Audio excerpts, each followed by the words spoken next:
For somebody who wants to begin this journey of healing, Yeah. what are some of the first steps that they can take? So you have to go back to the first few times where you feel what you are feeling right now in life.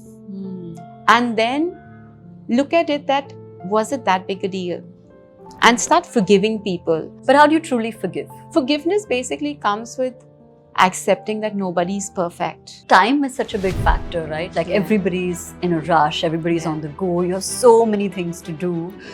In this very, very fast paced, high intensity environment, what are 3 grounding practices that you recommend or that you swear by that people can incorporate in their life, even if it takes a few minutes a day? Spending time in silence is one. Having clarity about what is priority for you on that specific day. Third is just constantly deep breathing. What's the root cause of a heart disease? Unforgiveness and a lot of grief. Okay. Financial blocks? It's your childhood trauma with how your parents or what your parents told you about money or how they dealt with their money relationship.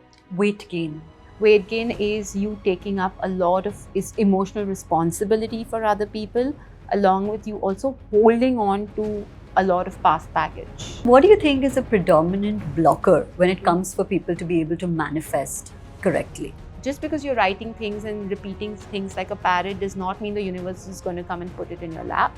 Also, when manifestation comes to Karishma, the universe is not going to come and just put it in your lap. The universe will bring you resources and you have to put those resources together and make your manifestation come true.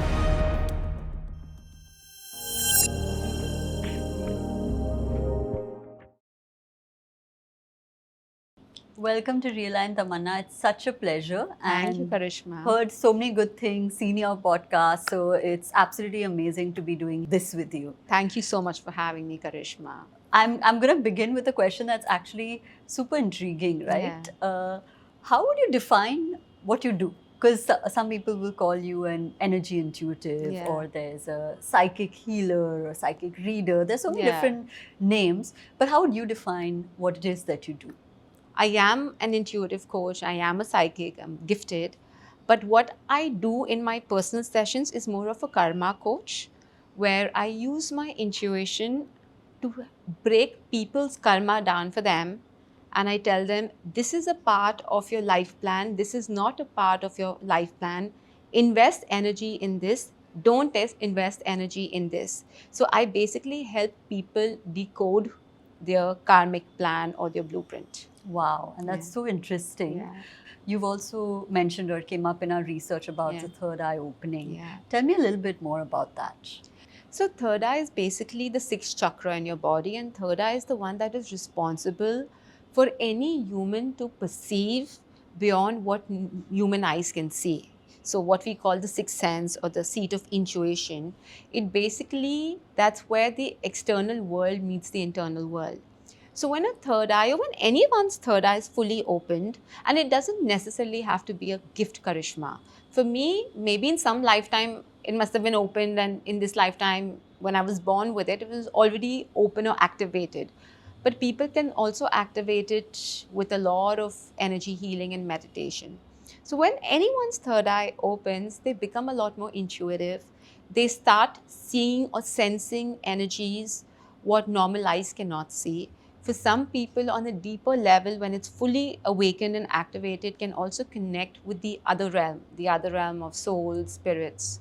So that's what the opening of the third eye means, that you see any form of energy, anything that exists in the energy world beyond what your human eyes can see. And in all of these processes, Yeah. right, or like not processes, occurrences, Yeah. energy is such a huge factor. Absolutely. How do you define energy? Because also, Tamanna, today I think energy is, the word energy is Yeah. very loosely used. Yes. And also it's just something that I think is oversubscribed. True. So how would you describe it? Energy is the stuff that we're all made up of. Even our physical body is a manifestation of that energy. And it's there everywhere. So even when, like a table has an energy, every room has an energy. So energy is the basic broken down atom or molecule of everything that exists. Yeah. Do you know what I mean? Yeah. But I think what people don't understand that while people cannot really define what energy is because it's everywhere, um, in a human body, energy is on different realms. You have a physical energy, you have a mental energy, you have an emotional energy, and then you have a spiritual energy. And a sum totality of all these energies makes us who we are, Karishma. Yeah. So, people just generally talk about, oh, his energy or her energy, but they don't realize that whether that energy, whether it's positive or negative, is also coming from one of these layers. Correct. So, sometimes you see people who have a very larger than life aura, but when you sit down and talk to them, you realize that they're emotionally messed up or they're mentally messed up. And then there are people whose energy can be very submissive, very mellow, but then you have a conversation with them and you realize that they're emotionally or spiritually very strong or very high vibe. Correct. So we just generally judge people with an overall energy. But if you to kind of break it down into human perspective, energy exists on every level. Yeah. So it's not linear. We are all multidimensional beings. Correct. And every energy, your mental energy will contribute to your overall energy. Your emotional energy will contribute to your overall energy. Your physical energy. Today you could be mentally the most strongest, emotionally the most high vibe person. But if you're physically drained out, it will reflect in your aura or your posture. Yeah. So, and people today associate with the collective energy. Correct. No one really breaks it down. Yeah. So, you could be a very spiritual person, but if your mental patterns or belief systems are misaligned, it will reflect in your energy. Right. And how does one raise their vibration, right? There's so many like quotes out there or people saying to raise your vibration, elevate your frequency. What do those terms mean? So raising your vibration, while there is so much out there because of social media, and I feel this word is so misused, it's just about aligning to your home frequency. What people these days are doing is they're trying to raise their spiritual frequency to fit into other things, not realizing that you have to raise your own mental and emotional energy to your own spiritual energy. Correct. So that alignment is what raising your vibration is. Yeah. Because before we are born or while we are born, Karishma, every person has a home frequency or a home energy that we are born with, right? Yeah. Which is very unique to their own soul. It's like a thumbprint. Correct. No two people have the same imprints. Similarly, your soul has your own imprint. Your soul has your own vibe or your vibrations. But when we come here in human form, we kind of get dissipated. Correct. So mentally, we are somewhere else. Emotionally, we are somewhere else. So again, that whole realignment is what a high vibe or raising your vibration is. Yeah. So. And to that effect, you talk a lot about soul contracts, right? Can you define that? What is soul contracts? It's a very different term that has not been used as much. Yeah. So what is soul contracts? So let me break it down into a very simple language that the audience will understand. When we're making a building, right, the architect will create a blueprint. Yeah. Based on whether that building is commercial, residential, whether a restaurant is being made or a cafe is being made. If a cafe is being made, the intention of creating that cafe is discussed with the owner or the manager, and then everything comes together. Now, if the architect says that, okay, we want a rustic look, or we want a modern look, or a contemporary look, based on that look, you will hire contractors who will do that job for you, right? If it's a modern, minimalistic look, you will hire a different contractor. If it's a very rustic, ethnic, Indianized look, you will hire a very different contractor. Yeah. And so on and so forth. People kind of delegate work. Now, drawing that parallel, before we are born on earth, we all have a blueprint. There's a theme that we are coming on earth because we want to experience this. And based on that blueprint, we tie up with different souls from our soul group who will play certain roles in our life as a contract. That, okay, you want to become financially independent. So I'll come in as a recruiter who will hire you. Or your lesson is to, say, be more forgiving. So I will come to hurt you so that you outgrow that pain and learn to forgive. Or your lesson is to spiritually grow. So I will show up as a toxic parent or a toxic partner who will put you through a lot of pain, because of which you take towards spirituality and you grow in that. So basically, soul contracts are contracts that we share with people, that we are going to play a role in your life to give your soul the experience that it's supposed to be experiencing. And in return, you will also play a certain role that is going to push me towards an experience that I'm here to Right. experience. And so a contract is always two ways. So It's therefore, always yeah. two ways. But the mistake that people make, Karishma, is they expect the contract to be the same. So when two people love each other, you must have heard people say, I've done so much for this person, but I don't get it back. Yeah. And that's something that I commonly hear in most of my one-on-one cases, that, oh, I'm constantly doing, but no one does anything for me. You are receiving, but you will never receive the same energy back. Yeah. So if someone is giving you love, you may not give them love back. You may bring in care and nurturance back. Or if you love someone, they may not love you back with that much love or romance, but maybe they may be financial providers giving you a comfortable life, or giving you the space to grow and doing whatever it is that you want to do. Correct. Yeah. So people think that contracts have to be equal, but contracts are always different forms of energy. So interesting. And how does karma play a role in all of the above, right? So karma has many terms, Yeah. right? It's the intention, the action, and the reaction. Now, karma plays a very important role, because based on all your experiences, your current blueprint is formed, right?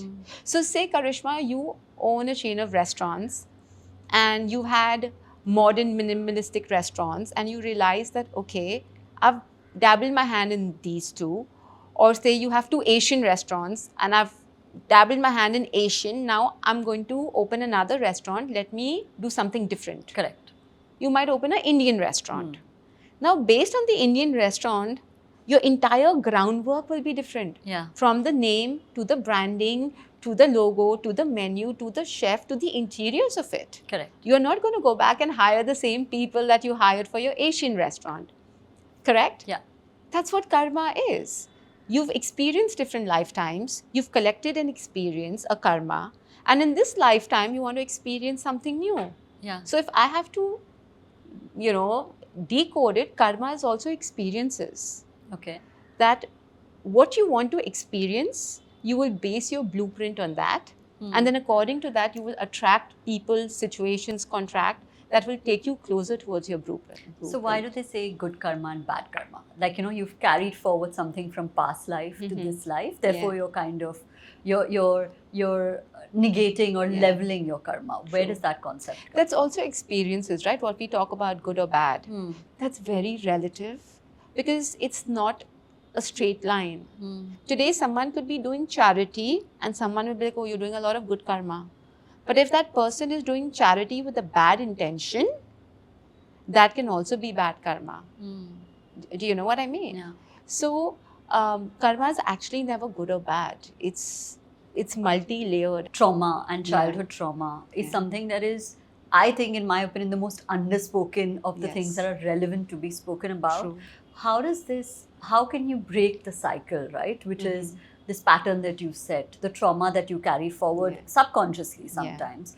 How do you break that? So you can luckily rewire, because any form of pattern, any form of energy, these are all narratives. Trauma is nothing but a narrative. And like you rightly said, this word childhood trauma, no one talks about adulthood trauma.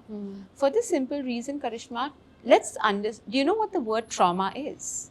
Trauma simply means something that is too much for your nervous system to handle. Correct. So, say if you slap a child, that child will be traumatized. But if you slap a 30-year-old adult, that adult may not be that traumatized, because your nervous system can handle that. The response will be very different. So all the trauma that we go through is in our childhood because our conscious mind is not fully developed till the time we are 12 to 18, 19. It's only after the age of 20, 21, our conscious and our subconscious fully awakens. Till then, everything that is happening, it's kind of just absorbing it and soaking it. It's in the programming stage. Right. So it's like when you're kind of creating an app or a website, when it's in the programming stage, even one wrong code can completely disrupt the entire website or the app. 100%. Yeah. But once everything comes together and the website is live and app, it's more stable, right? Yeah. So everything that you fed will show up in manifestation or reality. Correct. So as children, we are just sponges, just absorbing everything that's happening.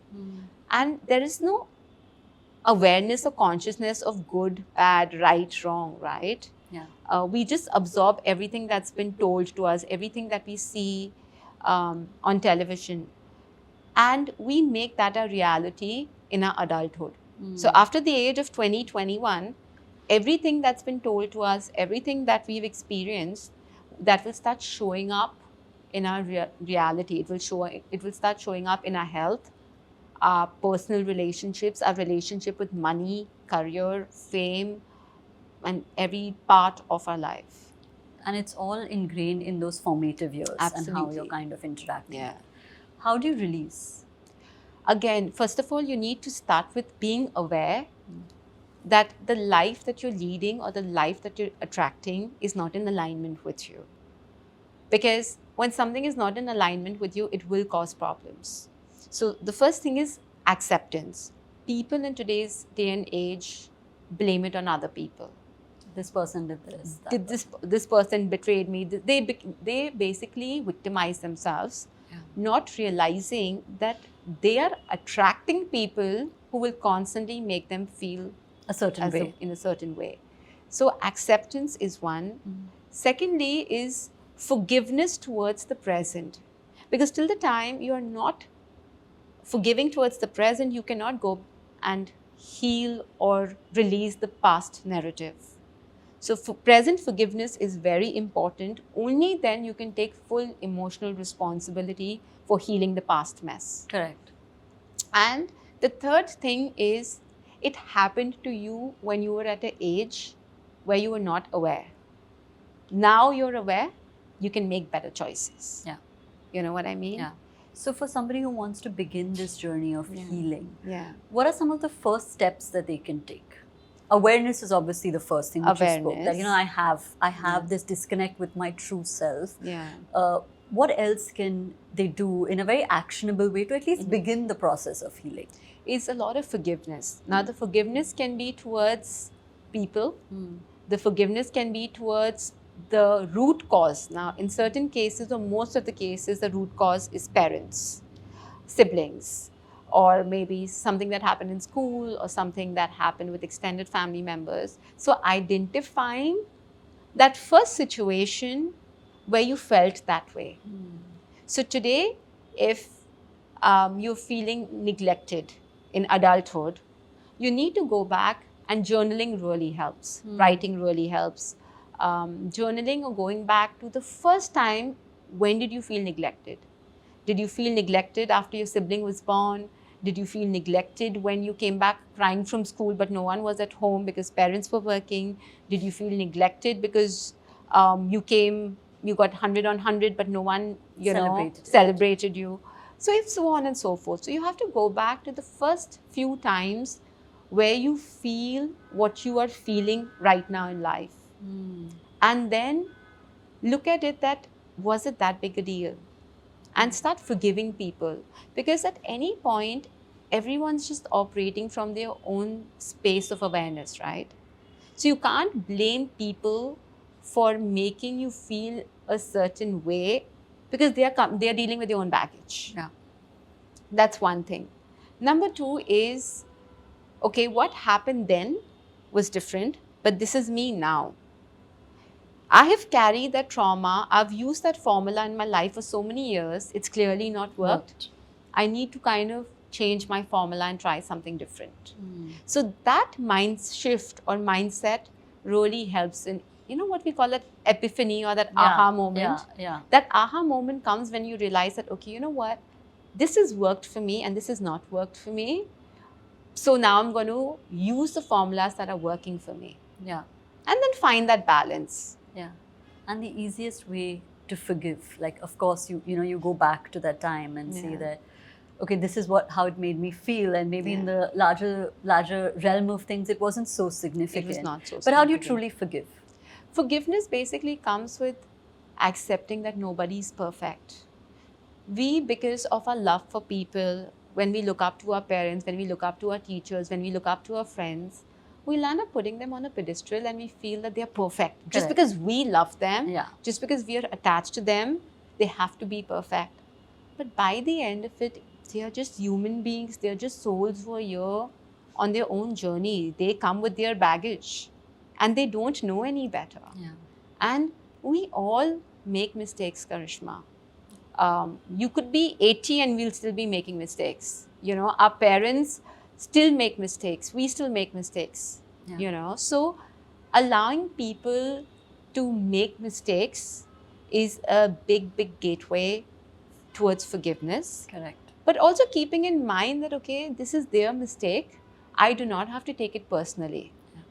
Just because people are projecting their mistakes onto us, that's the mistake we do, is we take it personally. We make it about us. Yeah. Not realizing that in our place, if there was any other soul, that person would have still behaved the way they behaved. Yeah, it's not about you personally. It's not about you personally. Right. So the minute you realize that, I think forgiveness starts coming to you a lot more easily. So time is such a big factor, right? Like everybody's in a rush, everybody's on the go. You have so many things to do. In this very, very fast-paced, high-intensity environment, what are 3 grounding practices that you recommend or that you swear by that people can incorporate in their life, even if it takes a few minutes a day to do? I think the most important is how you start your day. And people have been, people from all walks of life, even the most successful people, talk about how important your morning time is. I think spending time in silence is one.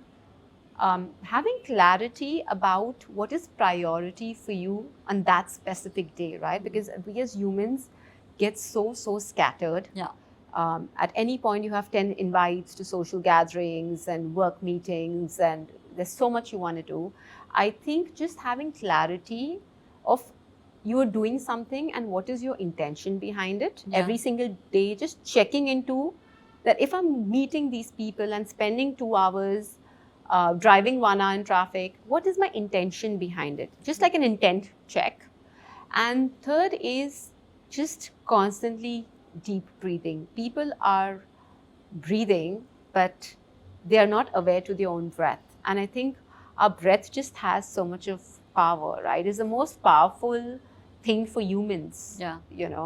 The moment we stop breathing, we are dead. Correct. So I think just tapping into your own breath and doing it more consciously can be very liberating and very grounding at the same time. Right.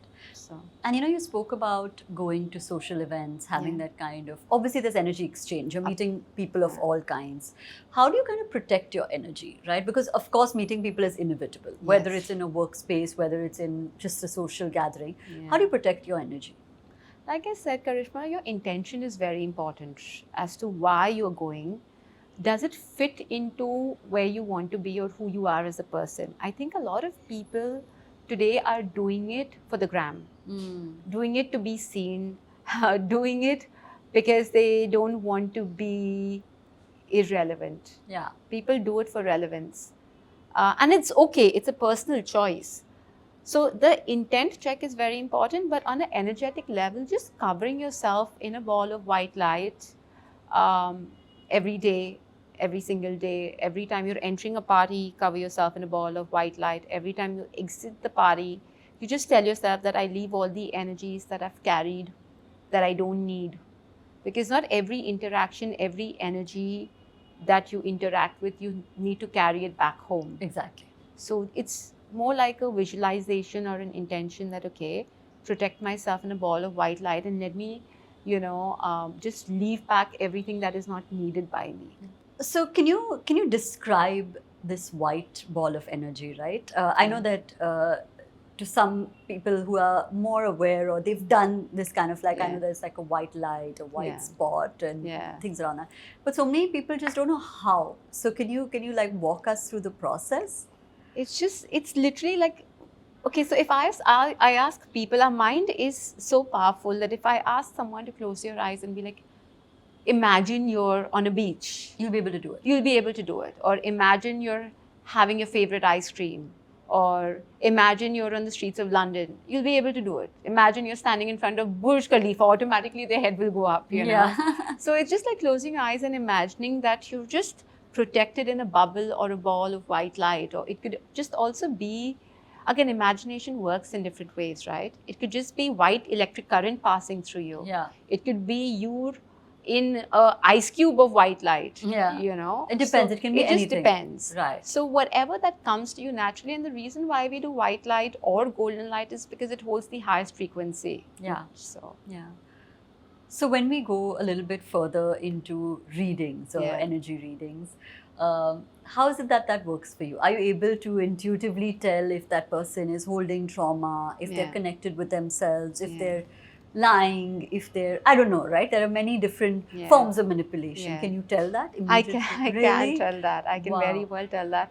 I've had people who've, not now, but earlier, and I was a lot younger, and I've actually had people who've come to test me, like, does this really work? And when I connect to their energies, I'm like, you're just here to test my gift. And they're like, no. I'm like, yeah.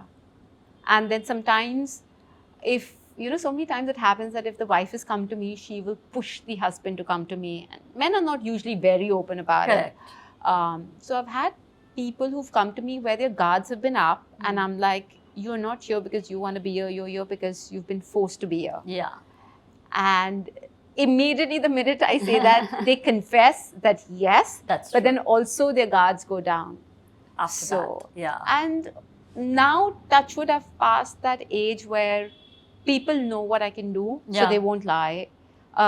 Sometimes they lie in their stories or their narratives. So when they are asking me a question, they will give a long story and, this happened to me and that. And I'm like, listen, this happened to you because you said this.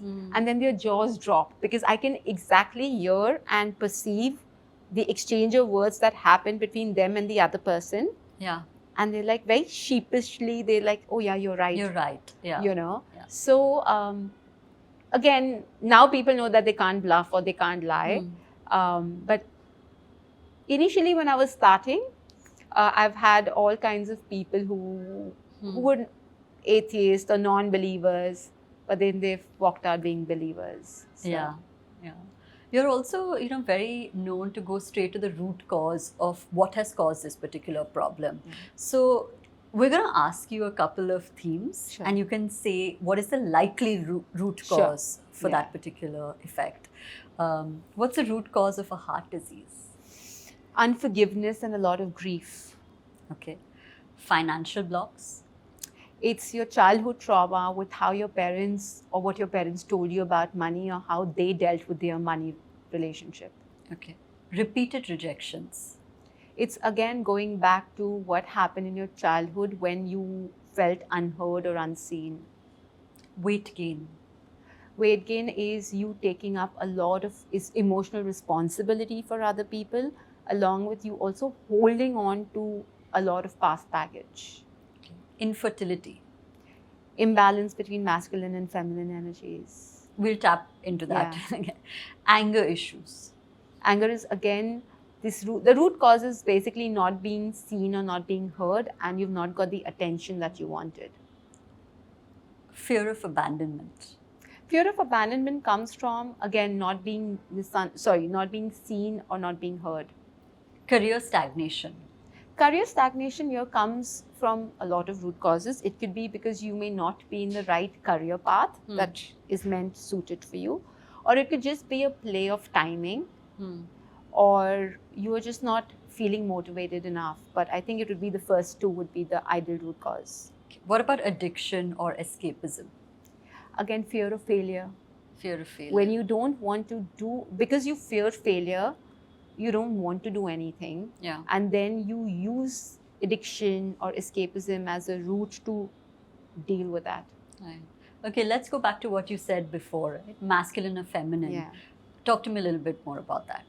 So, the best way to make one understand the masculine and feminine is looking at the lion and the lioness. What the male does, what the female does. A masculine energy ought to be aggressive. He's the provider, he's the protector. The feminine energy, I'm not saying she has to be submissive. Yeah. In fact, she's the creator. Whatever the male brings on the table, the woman has to create. It could be a house, it could be the man makes the money, but the woman is the one who puts food on the table. Correct. So a masculine energy is more logical, feminine energy is more emotional. Masculine energy is all about taking charge. Feminine energy is being more relaxed and allowing things to come to her. Yeah. So these are few traits of masculine and feminine. Wow. Creative energies is more creative energies is more feminine. Being headstrong, being the driving force is more masculine. But in the world that we're kind of living in today, Karishma, there's been an absolute mismatch. And, it's all so, it's just all so distorted that even men go through an imbalance with their feminine side, and even women go through an imbalance with their masculine side. How do you bring it to balance? It's by understanding that no matter what we think here, naturally, as women and as men, we have functionings, right? Today, a kidney, liver, heart has its own functioning. Tomorrow, the kidney cannot be like, oh, I'm tired of flushing waste out now, I'm going to pump blood. Or I'm taking a break. Exactly. Yeah. As I think masculine and feminine, I think there's been an imbalance because we are all here to prove something. And it's more than the imbalance between the men, the imbalance is in the women.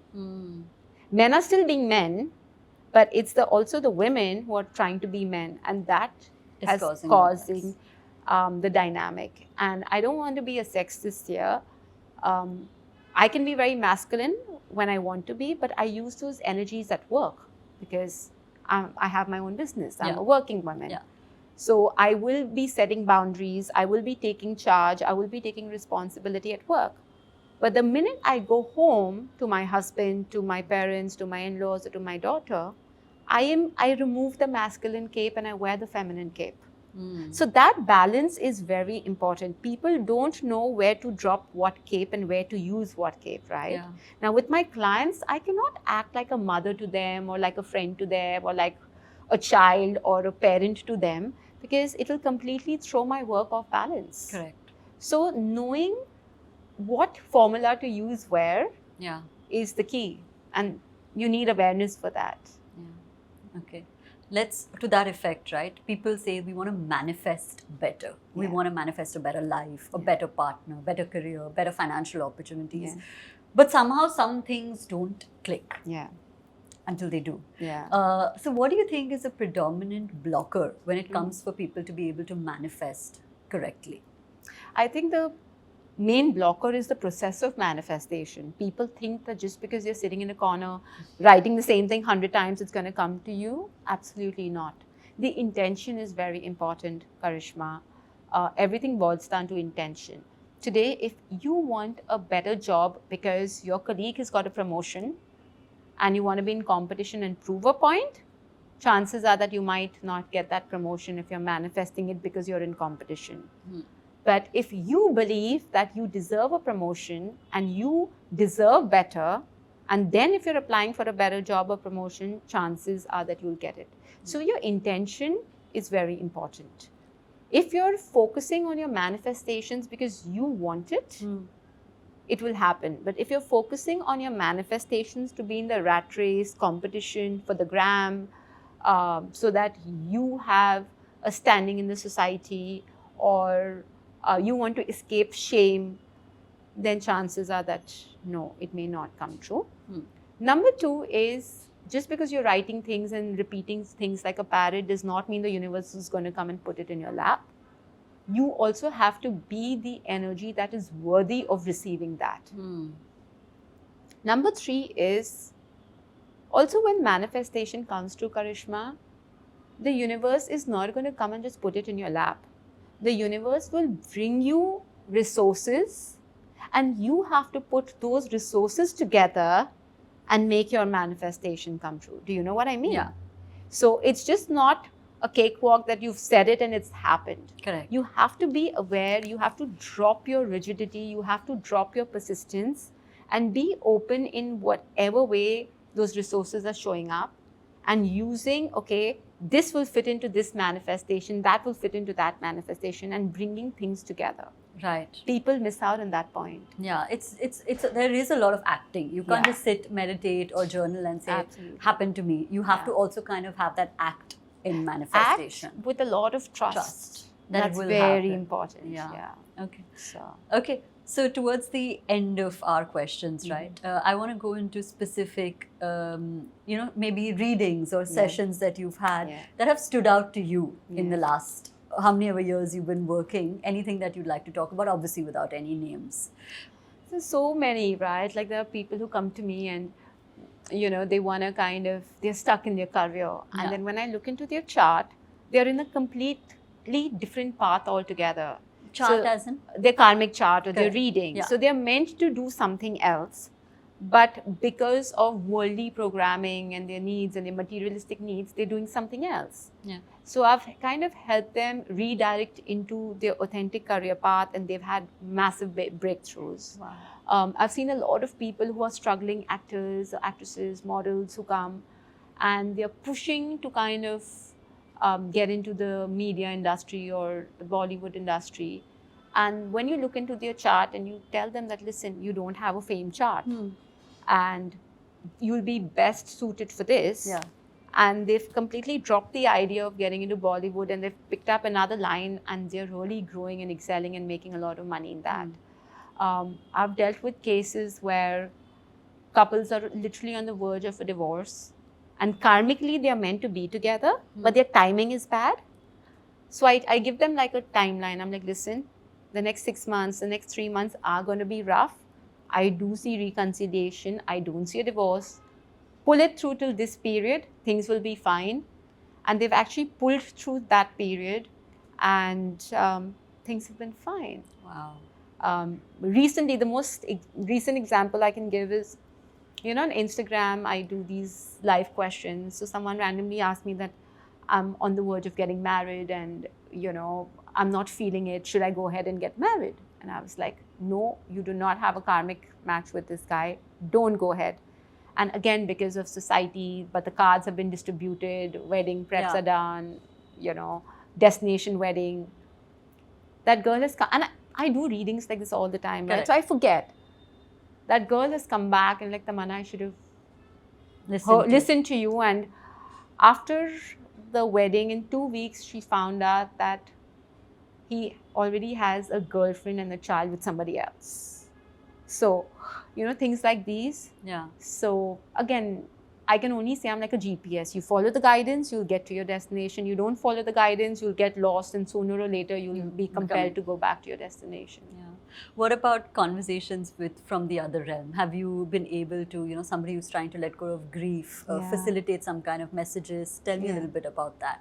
That happens all the time because every session that I do, Karishma, I start with telling people who their spirit guides are, and I get messages from them. So it's happened that a client had come and there was a message for a mother, and I was like, your mother needs to take care of her heart and her cholesterol. And she's like, Mom's fine. Yeah. And like, just ask her to get it checked. She needs to look into it. Mm. I left it at that. And that my client must have gone and told the mother.